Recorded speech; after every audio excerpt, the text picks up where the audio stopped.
नमस्कार मंडळी, आज मी तुम्हाला दाखवणार आहे हुलगा. हुलगा म्हणजे हे जास्त आत्ताच्या 1990पासून हे पुढच्या पिढीला हुलगा कसा पिकतो हे माहीत नाही.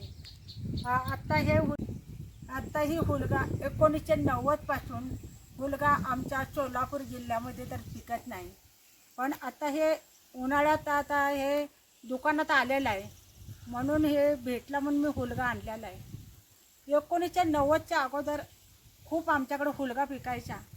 पहिले लोक काय करायचे, ताप आला की हुलग्याचे माडगं बनवायचे आणि प्यायला द्यायचे की ताप आपोआप कमी व्हायचा. पहिले जास्त डॉक्टरकडे जायची गरज नव्हती. आता हा हुलगा आत्ताच्या पिढीला माहीतच नाही, आत्ताची मुलं खाणार पण नाही. पण हा पहिली लोक ना या हुलगापासून खूप आरोग्यदायक आहे, खूप गुणाकार आहे. ह्याचं माडगं बनवायचं, उसळ बनवायची, तूप बनवायचं, मीठ टाकून ह्याचं माडगं बनवलं की आणि पिलं की लगेच ताप कमी होतो. हे एक गुणकारी औषध हुलग्यापासून आहे. तरी आपण हा हुलगा आत्ता मी ह्याचं हुलग्याचं माडगं करून दाखवणार आहे, परत ह्याचं तूप पण बनवून दाखवणार आहे आणि हुलग्याची उसळ पण बनवून दाखवणार आहे. तरी तुम्ही हा हुलग्याचे मी व्हिडिओमध्ये तुम्हाला दाखवणार आहे, तरी तुम्ही सबस्क्राईब चॅनलला करा आणि नंतर तुम्हाला पुढचे व्हिडिओ बघायला भेटतील, नवीन नवीन असे व्हिडिओ बघायला भेटतील.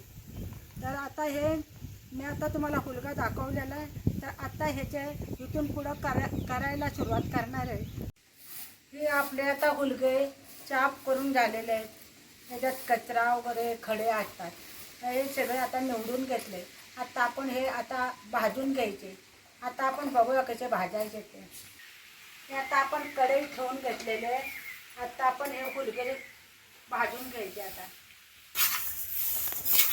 आता ही चांगले हुलगे लाल वास येईपर्यंत भाजून घ्यायचे. खमंग वास येतो ज्यावेळेस हुलगे भाजतात ना, त्याचा वास खूप छान येतो. आणि बघा आता हे हुलगे भाजल्यात. आता ह्या हुलगा भाजल्यामुळे हे आजूबाजूला खूप वास सुटला आहे, एकदम सुंदर वास येतो ह्या हुलग्याचा. आजूबाजूला सगळीकडे एवढा वास येतोय ना. आता हे हुलगे काढून घेणार आहे. आता खूप वास सुंदर यायला लागला, चांगले भाजले. बघा हे हुलगे भाजलेत कसे, खूप छान भाजले हुलगे. आता ह्या हुलगा थंड झालं की ह्या हुलग्यापासून तूप बनवू शकतो, माडगं बनवू शकतो आणि उसळ बनवू शकतो. तर मी आता पुढे व्हिडिओमध्ये तुम्हाला दाखवणार आहे तूप कसं बनवायचं, हुलग्याचं माडगं कसं बनवायचं आणि उसळ कशी बनवायची. तरी तुम्ही चॅनलला सबस्क्राईब करा, तुम्हाला नवीन नवीन व्हिडिओ बघायला मिळतील. आता हे आपले हुलगे थंड झालेले आहेत. आता हे थंड झालेले आहेत हुलगे. तर आता हे आपण तूप बनवणार आहे मी आज.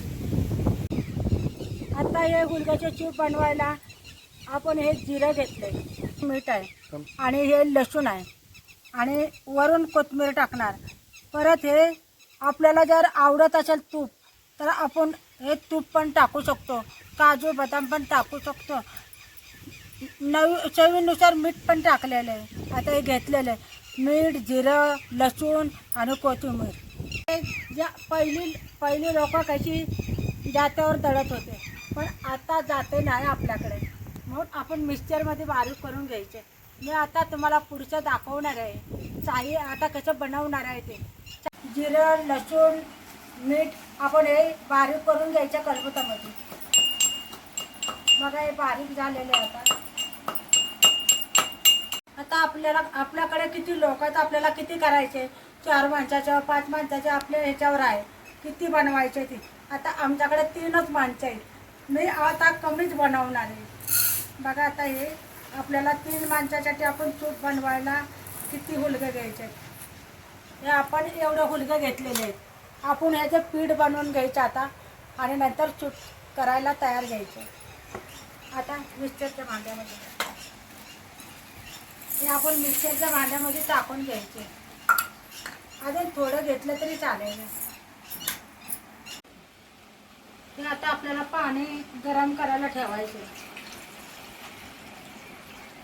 आता जेवढं पीठ आहे आपण बघूया किती. आता आपण हे पाणी ओतून घेतलेलं आहे बघा, हे गरम करायला.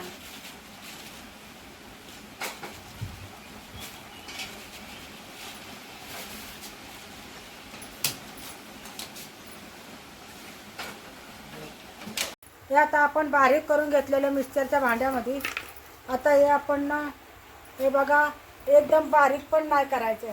हे आपलं जरा जाडसरच आहे, जरा जाडसर आहे म्हणजे चव लागते. बघा आता आपण पाणी गरम झालं, उकळल्यानंतर आपण टाकून घ्यायचं. हे आपलं पीठ तयार झालेलं आहे. आता आपल्या लसूण, जिरं आणि चवीनुसार मीठ. आता आपण हे तयार केलेलं आपण कलबत्यामध्ये काढून घेतलेले. बघा आता हे पाण्यामध्ये टाकायचं आपण.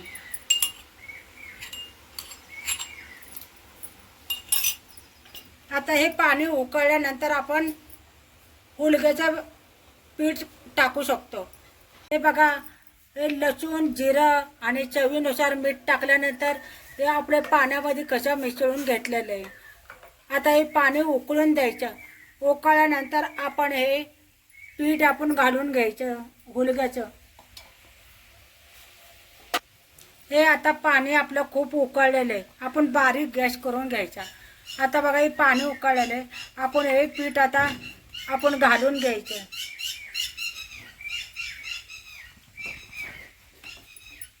हा, हे आता आपल्याला पीठ घातल्यानंतर हलवीत राहायचं सारखं, नाहीतर गाठोळ्या होतात. आता आपल्याला हलवत राहायचं सारखं. बघा किती छान वास सुटला नुसता, खूप सुंदर होते. हुलग्याचा वास खूप सुंदर आहे हुलगं भाजल्यानंतर. आणि याला जिरं आणि लसूण असल्यामुळं खूपच छान चविष्ट लागणार आहे. बघा आता आपल्या गाठी सगळ्या फोडून झालेल्या आहेत. आता आपलं चूप कसे तयार झालेलं आहे बघा. हे आता आपण कोमट झाल्यानंतर आपण प्यायला घ्यायचं. आता तुम्हाला दाखवते मी. बघा हे कसं चूप झालेलं आहे. एवढं आपण पातळ करू शकतो. एवढं छान वास येतोय लसूण जिरं घातल्यामुळं. आणि हुलग्याची पण खूप चविष्ट वास आहे, त्याच्यामुळं खूपच छान झालेलं आहे. बघूया आता आपण थंड झाल्यानंतर आपण पिऊन बघूया. चला मंडळी, आपलं सूप तयार झालेलं आहे. आता आपण चला बघूया कसे झाले आणि पिऊन पण बघूया आपण कसे झाले ते. आता बघूया. आता हे बघा आपलं सूप तयार झालेलं आहे. किती छान हुलग्याचं सूप. आपल्याला थंडी, ताप, खोकला आला तर आपल्याला हे सूप घेतलं की आपल्याला आपोआप ताप, सर्दी, खोकला अर्ध्या तासाच्या आत कमी होतो. आता बघूया आपण कसे झाले या सूप. आता पिऊन बघूया आपण किती छान झाले. आता बघूया आता चव कशी आहे. आता मी हे सूप पिऊन बघणार आहे. हा, खूप छान झाले सूप. एवढं छान झाले ना, लसूण जिरं घातल्यामुळे चवीनुसार मीठ, त्यामुळे खूपच छान सुंदर आणि वास पण खूप सुंदर येतोय आणि चव पण खूप छान आहे. आता तुम्ही पण असंच सूप बनवा आणि आम्हाला लवकर कळवा. आणि हे तुम्ही पण केल्यानंतर आणि हे सूप पिऊन बघितल्यानंतर आम्हाला लवकरात लवकर सबस्क्राईब करा आणि आम्हाला लवकरात लवकर कळवा. तर मंडळी, तुम्ही व्हिडिओच्या खाली हे जे पांढरे बटन बघत आहात, इंग्रजीमध्ये सबस्क्राईब आणि मराठीमध्ये सदस्यत्व घ्या, हे बटन दाबा. मग तुम्ही आमच्या चॅनलचे सदस्य होईल आणि आमचे नवनवीन व्हिडिओ तुम्हाला सर्वांच्या आधी बघायला भेटतील. धन्यवाद.